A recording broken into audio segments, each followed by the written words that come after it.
Welcome to the Human Capital Innovations Podcast, your go-to source for personal, professional, and organizational growth and development. We hope you tune in often for all things people management, organizational development and change, organizational leadership, and social impact related. Maximize your personal and organizational potential with Human Capital Innovations Podcast.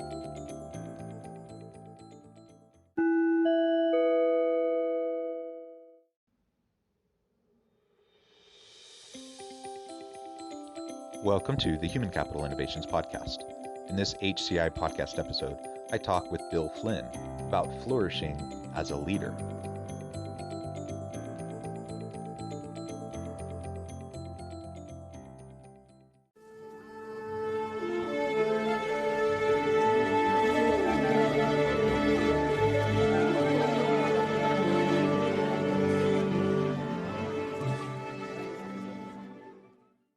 Bill Flynn, welcome to the Human Capital Innovations Podcast.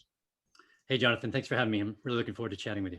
Yeah, I'm excited about this. We've been preparing for this episode for a while now, and we're going to have a nice dialogue. Today, we're going to be focusing on flourishing as a leader, why leadership is so important, and some of those elements that allow some companies to survive and flourish while others fail.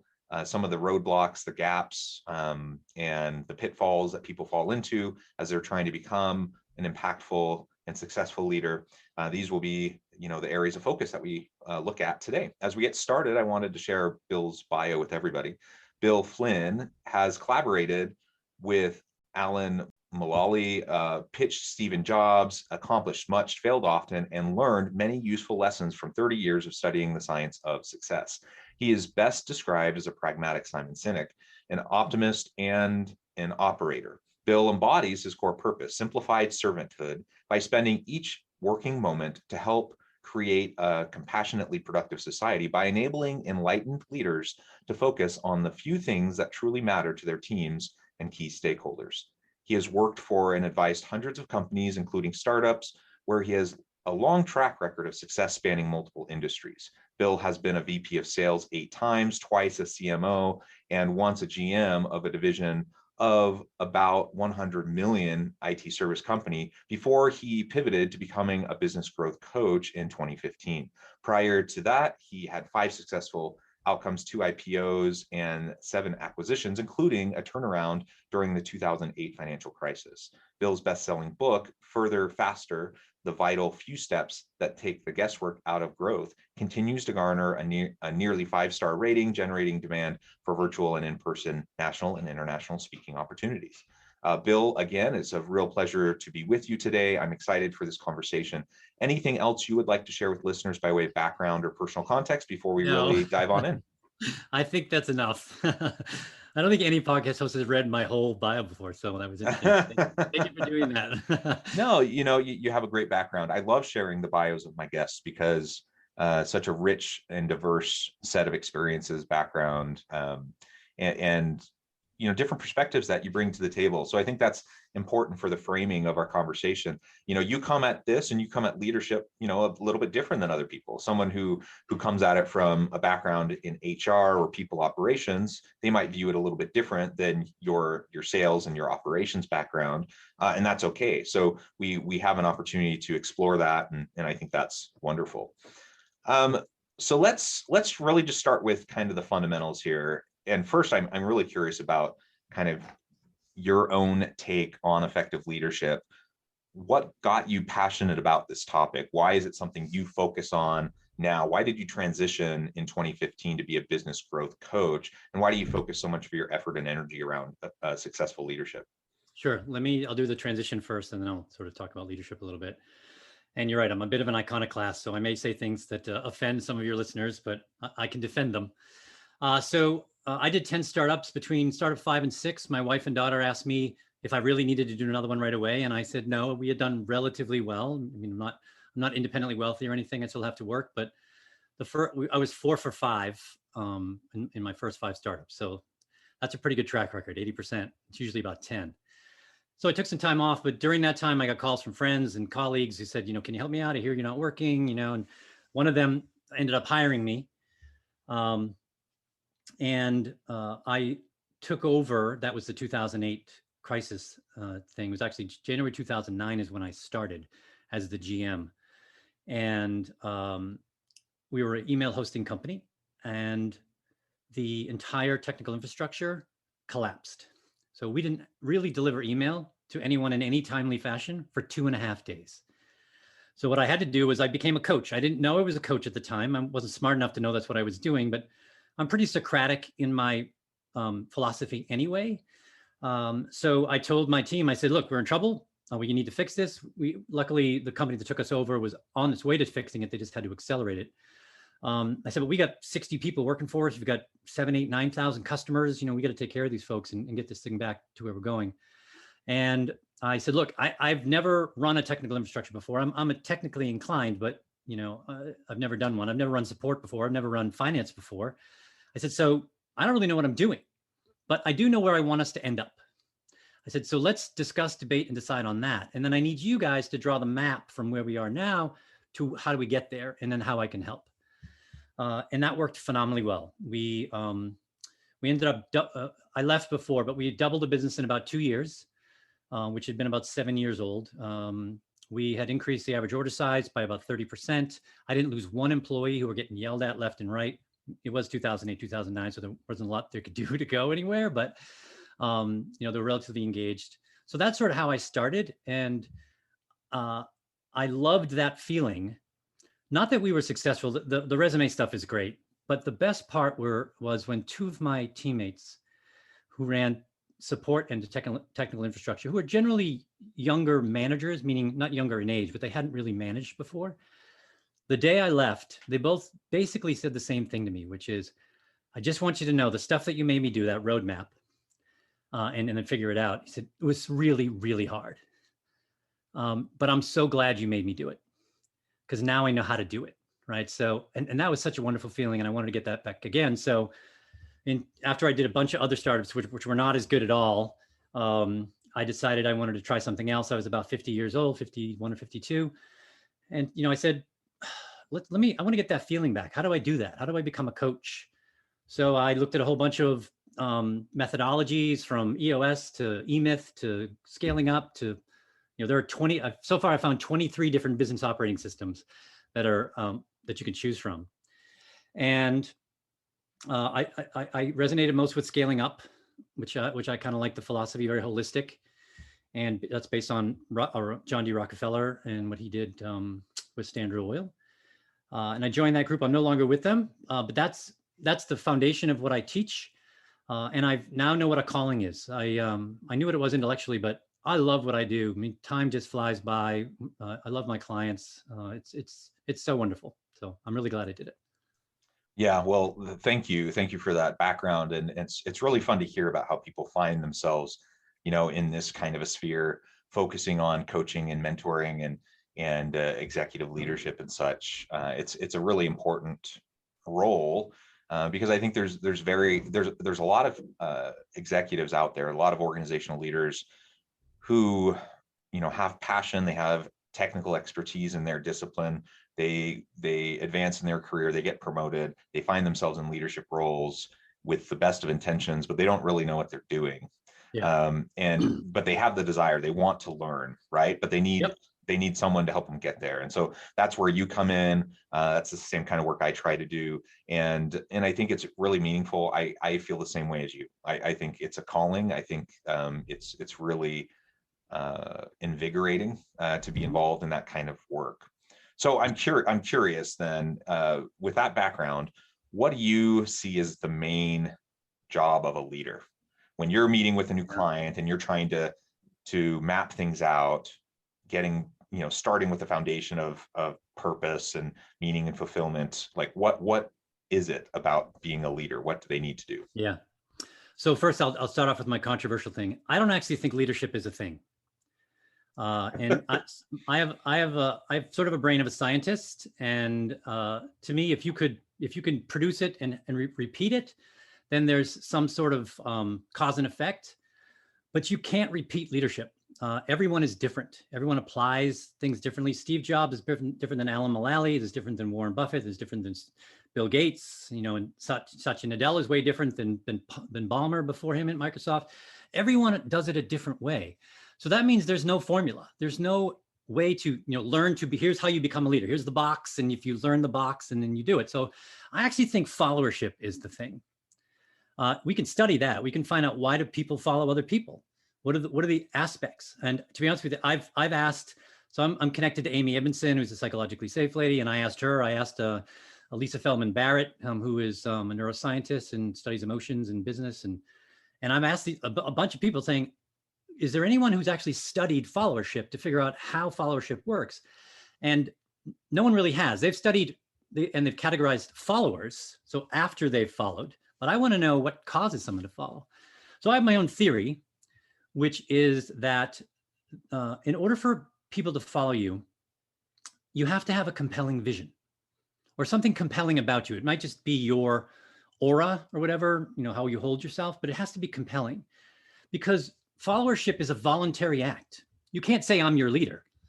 They say, you're my leader, because they follow you. You can certainly be a boss or an authority figure, but that's different than being a leader. And the only other thing I think you really need to have, at least that I've found, is courage. Because if you have this compelling vision, people are going to poo-poo it. They're going to say it's wrong. It doesn't work. You're going to have to give up. If you want to really be a leader, I think the greatest leaders fire themselves from the day to day as much as possible. So that means you have to give up control. You have to give autonomy. You have to push the decisions down to where the information is. And that takes courage for a lot of people, because, especially if you're a smaller business.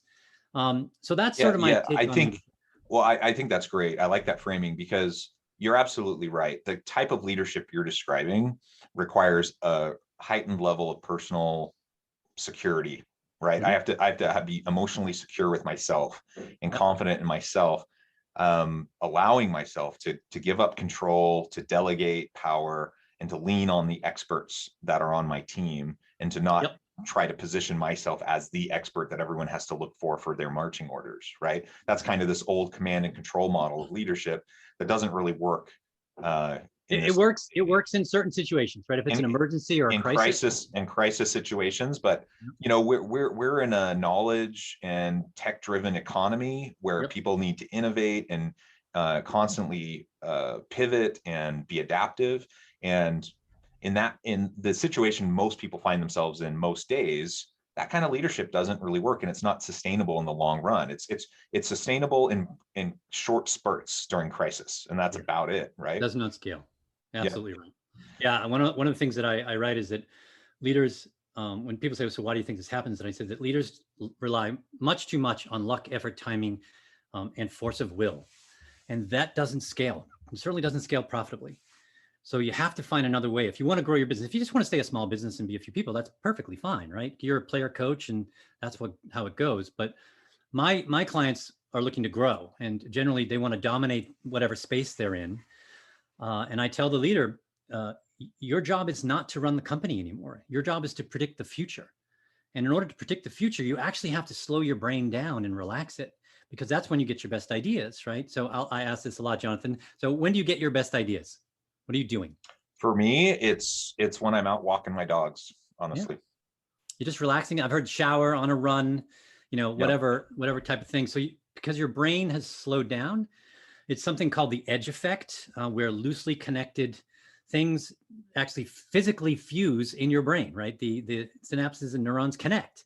And that's when you get that flash of insight. And I said, strategy and running a business is a creation process. It's about innovation and insight. And the best way to do that is to slow down and let your brain, fill it with stuff, right? Certainly read lots and understand all the good things about business and how that works. But then you got to let it marinate and such.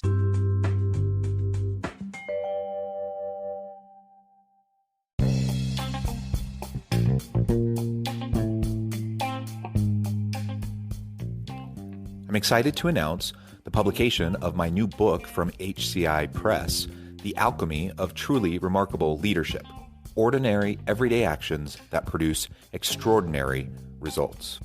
Consider how the nature of work has shifted over the past 50 years. With increased globalization, rapid technological advancement, and the shift in economic composition, the average job of today looks very different than the average job of 50 years ago. What will the jobs and organizations of tomorrow look like? Moreover, what does this all mean for organizational leaders? What are the core competencies and capabilities of organizations and their leadership that are prepared for continued disruption and geopolitical and socioeconomic shifts? Regardless of what the future holds, increasingly, leaders need to be socially minded, data-driven, decisive, champions of talent, and disruptors of the traditional notions of leadership, teams, organizations, and work. The alchemy of truly remarkable leadership will help you to explore your own leadership competencies and capabilities and consider ways to apply and implement them into your workplace and personal life.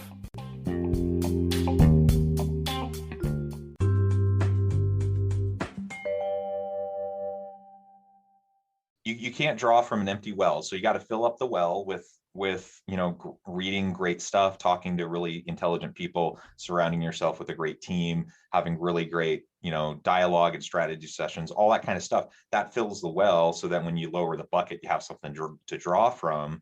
Yeah. But ultimately, like you said, you have to be able to quiet your mind. You have to be able to step back if you're going to be able to see the forest from the trees. You can't be in the weeds, right? Yep, you can't. And people love being in the weeds. I was a visitor speaker for about 4 or 5 years. And I've asked this question of hundreds, if not thousands of leaders, and said, how much time do you spend working in the business versus on the business? And it's almost always 80 to 90% in and 10 to 20 on. And I said, you have to flip that the other way around. If you really want your business to grow and you don't want to fall behind, you have to stop running it and teach other people or let other people run it. Because you have to give yourself that time, and your leadership team has to do it as well, because it's a team effort. My leaders, they just have the hardest time doing that in general. Yeah. So, I mean, that gets to probably part of what you mean when you talk about flourishing. But why do some leaders flourish while others don't? Why do some companies survive while others most fail? Yeah. So, I think there's a meaningful gap between what science knows and what business does. We rely a lot on conventional wisdom and old ways. And as you said earlier, most of the time that doesn't work anymore. It might work in some industries, et cetera. I've also found that Pareto was a really smart guy. And 20% of the effort usually produces 80% of the results. And most businesses don't die of starvation, they die of indigestion. They're doing too many things and they get spread too thin, and then that becomes a cash burden. And then something happens like 9/11 or 2008 or COVID, and a lot of those companies get wiped out. They were doing great, but they didn't have enough in reserve. They weren't thinking about the future and preparing for the future, which we know every 6 to 8 years is going to be some sort of financial event. We've had 3 already in 21 years, right? So yeah, it doesn't take a COVID, right? It's just the natural cyclical process of the economy. Yes. If you look back 30, 40 years, every 6 to 8 years, something has happened that affects some part of the economy, if not the whole economy. And especially here in the United States, we suffer greatly from optimism bias. We just don't assume anything bad will happen to us, and then we wonder, and then we blame it on external forces. But if you really look at yourself, you should say, I should have been prepared for this. Because it's going to happen. I just don't know when. And that's so. I would like to answer your question with sort of a story. And so you mentioned Alan Mulally. Alan Mulally is my favorite leader in the world, probably ever. I am actually now friends with Alan Mulally, which is kind of cool because I've written about him, and he read my stuff and reached out to me. So we connected. He actually got me into one of his organizations called the Marshall Goldsmith 100. So I'm with all these really cool thought leaders like Dory Clark and Michael Bungay Stanier and Ken Blanchard, the 1 Minute Manager guy. And it's just cool to see them on the screen with me. And Alan Mulally, those of you who don't know him, he was the former CEO of Boeing Commercial Aircraft. And then he was the CEO of Ford Motor Company. And Alan did something that I think no other leader that I have read about has ever done. He actually saved 2 iconic companies the same exact way. And what he did was he said, we have to allow ourselves to help ourselves. And so in Ford, it was a very macho culture and no one wanted to admit weakness, et cetera. And he came in and he gave everyone permission to admit weakness.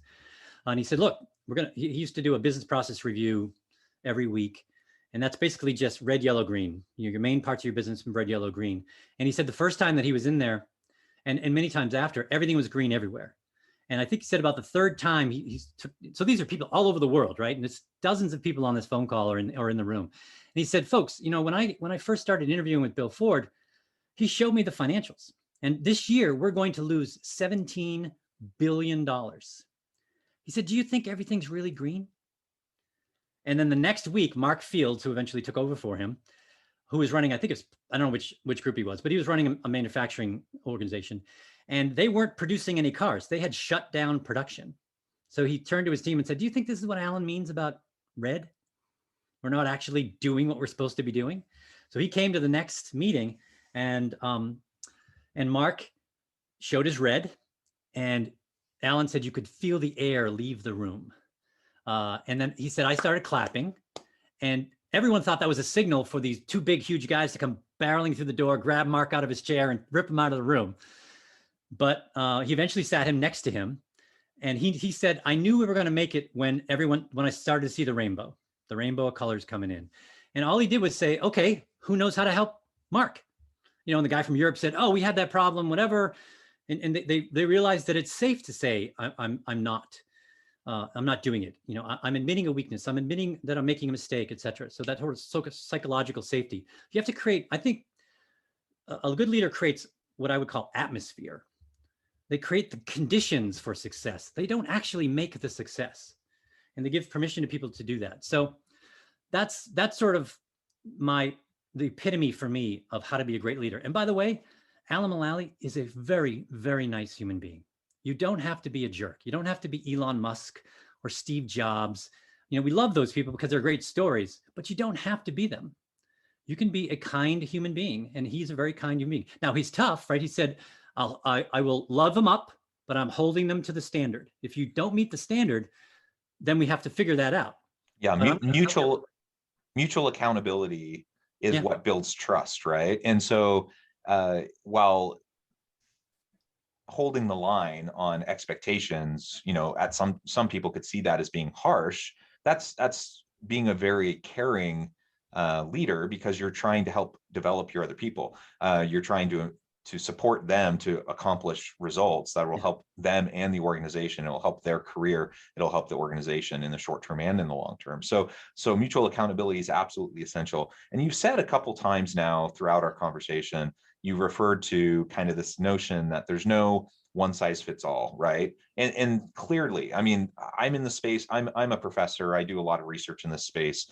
There is no one model of leadership. There are lots of different approaches that work depending on the context, depending on the situation, depending on the individual and the team that surrounds them, right? And so there's no one size fits all, absolutely. You've also talked about followership and servanthood. And that happens to be the exact same framing that I take to leadership, because I think in my mind, the number one thing a leader can do and needs to do is to create that psychologically safe environment, like you were just mentioning, and create a climate and a culture where people can grow and discover and then develop into their full capacity, their full potential, right? But as a leader, I can't force my team to develop. All I can do is create the atmosphere in which they can thrive, right? I completely agree. Don't even need to add any more to that. Well, very good. So we're about out of time, Bill, but before we close, I did want to give you a chance to share with listeners how they can get connected with you, find out more about your book, your consulting and coaching work, and then give us the final word on the topic for today. Sure. So everything about me is on my website. You can get my phone number, my email address. I write a blog twice a month. There are 130 or something on there. My book is on there. You can download my book for free if you want on a PDF, or you can certainly go to Amazon or Audible and get that there. It's great. I get $4 or $5 every time you do, but to me, it's more about the message than the money. I'd rather have people do that. The book itself is called Further, Faster, The Vital Few Steps to Take the Guesswork Out of Growth. And it's basically applying the Pareto principle to business. There are I believe there are a few big knobs that if you turn them, they'll have a greater impact. And then it's not it's not like a scaling up. I'm not trying to boil the ocean and tell you everything. There are plenty of places that do that. But what I found is if you really focus on these few things that I put in there, which is basically that performance is a team sport. You have to understand that 80% or more of your people are on a team, at least one, sometimes more than one. Often that team is not represented in the org chart, especially if you're a large company. So running a team is a skill. And we should teach our leaders, our potential leaders, how to run a team. There are definite things that great team leaders do that team leaders that are mediocre or not great don't do. So we should figure that out. The next is that you have to think of your business as one system. And it's got a bunch of many subsystems and components. And you have to sort of understand they all fit together and each affects the other, depending on how you're doing, right? If you have awesome execution, like almost near flawless execution, your strategy doesn't have to be like the best in the world. Many people have beaten others because they've executed their strategy a little bit better. And the last thing is, if you really want to grow, if you really want to continue to scale your business, you have to understand that cash is your primary financial metric because growth sucks cash. And you have to spend in front of growth. It's an antecedent to growth. So you have to plan for how much money you'll need in order to do the things you want to do. And when you do your strategic planning, that's what I teach all my folks. I say, we should lay out the next 3 years, give or take what we need to do, all the big initiatives, and then ask ourselves, how much is that going to cost us? We're going to have to buy some software. How many people will we need? Are we going to have to open up a factory or a new office somewhere? Say, great, now let's build a plan that gives us the cash to do that. You can certainly borrow if you want. Friends and family and banks, I think, are okay. But once you ask for an investor, you've basically decided to sell your company in part or in whole because they want their money back in 5 to 8 years on average. So that's it. Performance is a team sport. Run your business as one cohesive system, and then use cash as your primary financial growth metric. And that's what the book is about for what I do. And then the final word for me is, and I'll stick with my Pareto thing, which is few things truly matter in life or in business, but those that do matter tremendously. Leaders and parents and friends need to spend much more time there. You'll get a lot more by doing less. I love it. Thank you, Bill. It has been a real pleasure talking with you. I would love to have you back anytime because this has just been a really fun discussion and the time flew by. So you're welcome back anytime. I really encourage listeners to reach out to Bill, get connected on LinkedIn, check out his book, check out his company, and find out what he can do to help you. And as always, I hope everyone can stay healthy and safe, that you can find meaning and purpose at work each and every day. And I hope you all have a great week.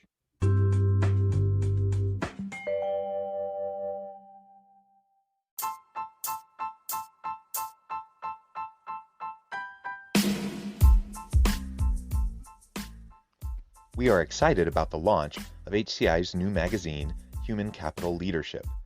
Human Capital Leadership is a free, interactive e-magazine designed to help individuals, leaders, and organizations find innovative approaches to maximize their human capital potential. We will be publishing issues quarterly in August, November, February, and May. Check out the first issue and let us know what you think.